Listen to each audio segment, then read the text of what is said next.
Habari za leo na karibuni tena tuweze kutafakari kwa pamoja. Na leo tunaenda kutafakari juu ya msamaha wa Mungu kwa mwenye dhambi na msamaha wetu kwa wenzetu. Hicho ndicho kichwa cha habari cha tafakari yetu ya leo. Sasa Biblia inatuambia muwe na moyo mwema na wenye kuhurumiana, kila mmoja na amsamehe mwenzake kama naye Mungu alivyowasamehe ninyi kwa njia ya Kristo. Na hii tunaisoma katika Waefeso sura ya 4 mstari wa 32. Biblia inazungumzia mengi juu ya msamaha.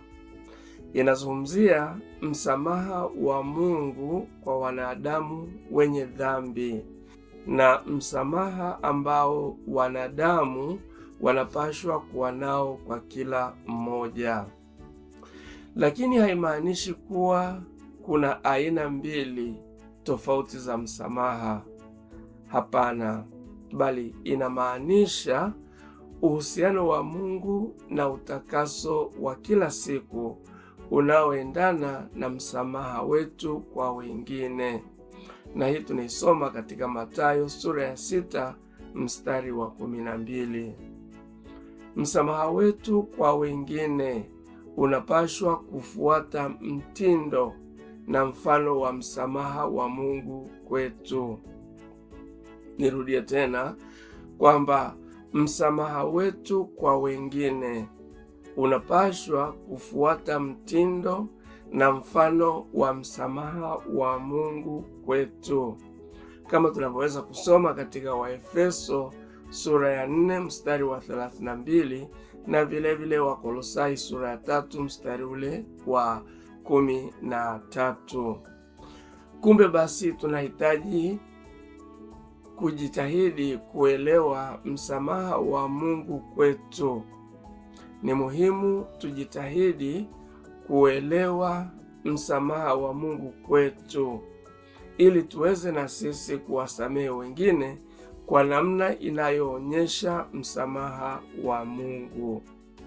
Kumbe tunahitaji kujitahidi kuelewa msamaha wa Mungu kwetu ili na sisi tuweze kuwasamehe wengine kwa namna inayoakisi msamaha wa Mungu. Sasa basi Biblia inasema kama ndugu yako akikukosea, akitubu, msamehe. Ndugu yako akikukosea halafu akitubu, msamehe. Tunaisoma hiyo katika Luka sura ya 17 mstari wa 3 mpaka wa 4 na vilevile katika Mathayo sura ya 18 mstari wa 15 mpaka ule wa 18. Lakini swali ni je, ikiwa kama mtu amekukosea ni lazima atubu ili uweze kumsamehe? Tuseme mtu amekukosea hivi, je, ni lazima mtu huyo atubu ili uweze kumsamehe? Na je, asipotubu itakuwaje?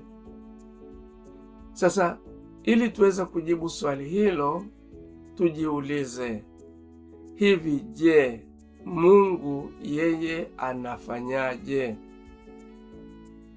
Mungu anatutaka sisi tukiri na kutubu dhambi zetu. Hitaji ya kwamba sisi tunapaswa kukiri na kutubu dhambi haimaanishi kwamba Mungu hataki au hayuko tayari kutusamehe. Yeye amekwisha kufanya kila kitu kwa upande wake ili kuwezesha msamaha kwa ajili yetu. Moyo wake ni tayari, tena usiotaka mtu yoyote apotee, kama tunavyosoma katika Petro wa pili sura ya 3 mstari ule wa 9. Tena Mungu ameenda hatua ya mbali sana kwa urefu usiofikirika kutoa njia ya kutusamehe yaani kwa dhabihu ya Yesu Kristo msalabani, Mungu ametupatia nafasi ya kipekee ya kupata msamaha wa dhambi.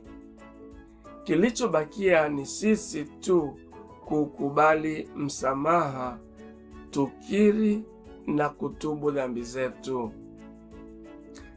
Kilichobakia ni sisi kukubali msamaha, kukiri na kutubu dhambi zetu.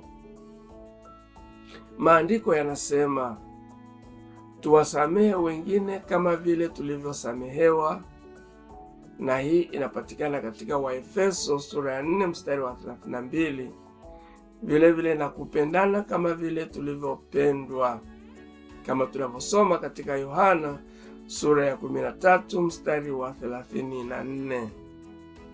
Maana yake ni kwamba tunapaswa kuwa tayari kupanua nafasi za msamaha kwa yeyote anayekuja kwetu akikiri makosa yake na yupo tayari kutubu. Na hii tunaisoma katika Mathayo sura ya 6 mstari ule wa 14 mpaka wa 15. Vile ukisoma sura ya 18 mstari wa 23 mpaka ule wa 35.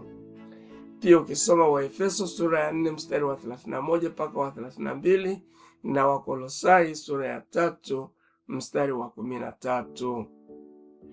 Tena kwa kufanya hivyo, sio tu ni wajibu, bali inapaswa kuwa furaha yetu kufanya hivyo.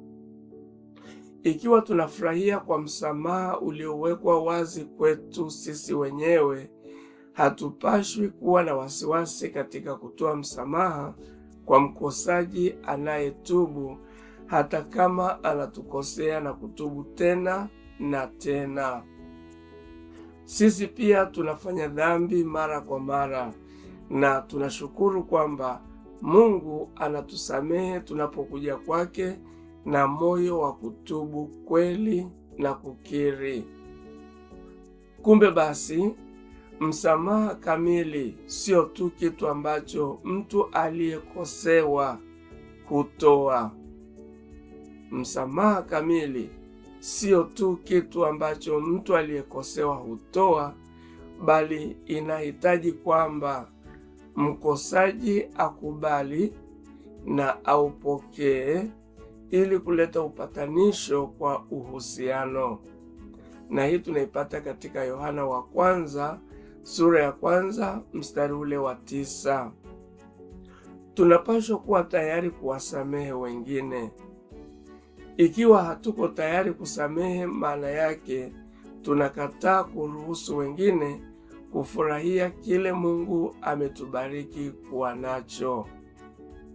Hatupaswi kuhifadhi uchungu moyoni mwetu kama tunavyosoma katika Waebrania sura ya 12 mstari wa 15, au kulipiza uovu kwa uovu kama tunavyosoma katika Petro wa kwanza sura ya 3 mstari wa 9, na kudumisha mtazamo wa utayari wa kusamehe.